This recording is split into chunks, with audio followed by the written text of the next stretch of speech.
بسم الله الرحمن الرحيم. نرحب بالإخوة الكرام.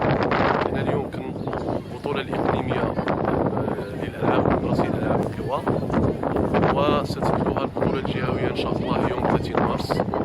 وهذه البطولة الإقليمية فيها 32 سباق، 18 ديال الجري و7 ديال الوثب و7 ديال الرمي، وكيشارك فيها حوالي 400 تلميذ وتلميذة من خيرة تلاميذ الإقليم في المجال الرياضي.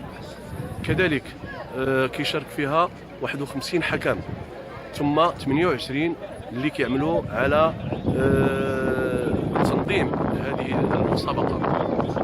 بهذه المناسبة هذه كنتقدم بأجزل التشكرات للسيد عامل الإقليم اللي ما فتئ يساعدنا بالدعم الدائم والمنتظم، ومصدر على الدعم الدائم والمنتظم.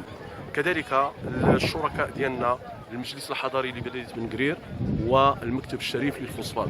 وأتوجه كذلك بالشكر الجزيل للجامعة الملكية لألعاب القوى باش يكون، وهذه دعوة مفتوحة لجميع الشركاء ديالنا، والشكر الجزيل.